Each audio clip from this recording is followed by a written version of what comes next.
Alright, so my intention was to get my review for Killers of the Flower Moon up for you guys today, but here's what happened. Went to finally go see it this past weekend, but the showing that I ended up going to, they were having serious technical difficulties. They couldn't get the audio to work, so, they unfortunately couldn't show us the movie, so we were all given free reimbursements, but alas, I still have yet to see that movie. So yeah, I apologize to you guys for that. I will finally see and review Killers of the Flower Moon later this week. You have my word on that. But yeah, for now, let's talk about the other movie I saw this past weekend, which is the one that I really wish had suffered the technical difficulties.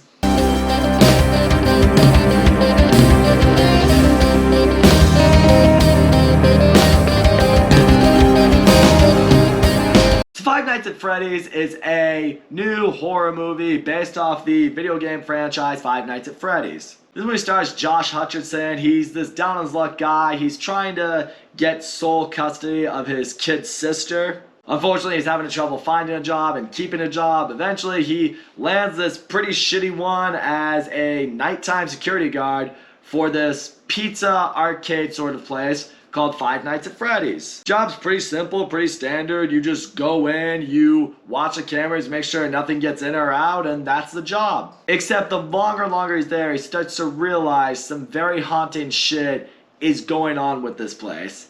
Namely with the animatronics. I have never played the game Five Nights at Freddy's. I only know loosely what it is. You know, you're a security guard, you work at Five Nights at Freddy's, the animatronics come to life, they try to kill you, you're just trying to survive. Yeah, sounds like an interesting enough premise for a horror video game, and so much so that Hollywood decided to take that and make a movie adaptation of it. And as we know, typically, generally speaking, video game based movies do not always turn out very well. Five Nights at Freddy's is the latest example that continues to prove that logic. Alright, starting off with Josh Hutcherson. I haven't seen him in really anything since the Hunger Games. I kind of thought he just cashed in off that and then called it a career. But I don't know, I guess he's bled through the money he's made from those checks, so he had to come out and take on this kind of project. And he's okay in the movie. I mean, you look at his character. I mean, he's this down on his luck guy. He can't hold down a job. He's clearly dealing with some stuff. He wants to give a better life to his younger sister, and it's easier for you to support that. The biggest problem that you kind of have with his character, though, is you really do question how committed he is actually to giving himself a better life, giving his sister a better life. I mean, right out of the gate, he gets fired over his job, over kind of an irresponsible decision. I mean, you kind of understand why he reacted the way he did, but the execution of his reaction is ultimately what gets him fired, and that's what makes you look at him and say, you know, you could have handled that much more differently than you did. I mean, when he gets hired to work security for Five Nights at Freddy's, when he's working this night job, he's constantly sleeping in front of the monitors, which is a big no-no. That gets him in trouble. It's what causes a lot of haunting shit to happen to him because he's just not aware of what's happening. The movie at one point is trying to make you feel a little more sympathy for his character because, you know, you hear the story of when he was younger, his brother was abducted, it was kind of his fault, he was supposed to be watching him. And now when he sleeps, he's having these dreams that are bringing him back to that point in time, and he's trying to see if he can find something that's going to help him find out who took his brother. I mean, you understand that. He wants clarity, he wants closure for himself, he wants some form of peace, but it's like, don't do it while you're on the job. As far as other characters in this movie go, you have...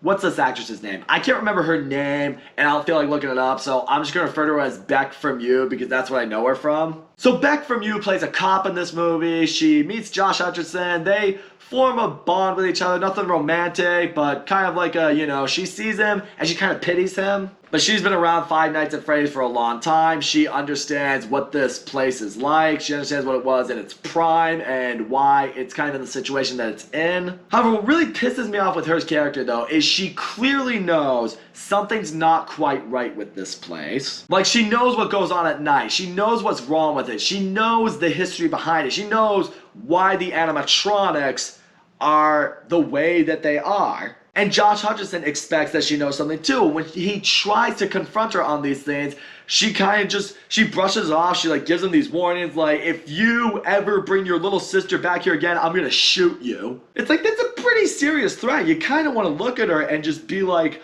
okay, why is it so bad that my sister is here or that I'm here? Like, what's wrong with it? and she'll never really explain why, and it kind of leaves you frustrated with her. It's like, okay, something dangerous could happen, and it's gonna be your fault for not explaining yourself. Alright, yeah, let's get into the actual settings of Five Nights at Freddy's itself.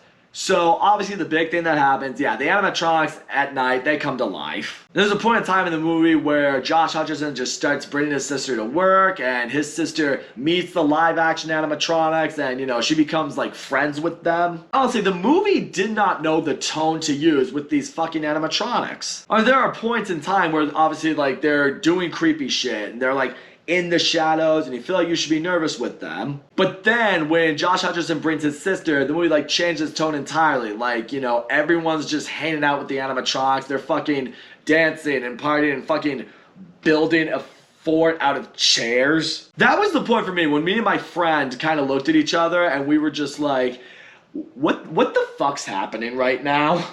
I mean, hell, there's another point later in the movie, like, the girl gets picked up by this cab driver, and the fucking bear is in the car with her, and the cab driver's just like, man, how do I always get the weird ones? It just boggles your mind. You look at it, it's like, what the fuck? You're, first of all, a little girl got into your cab all by herself. That alone is weird. And a fucking bear, a scary-looking animatronic bear, is also in the cab with you.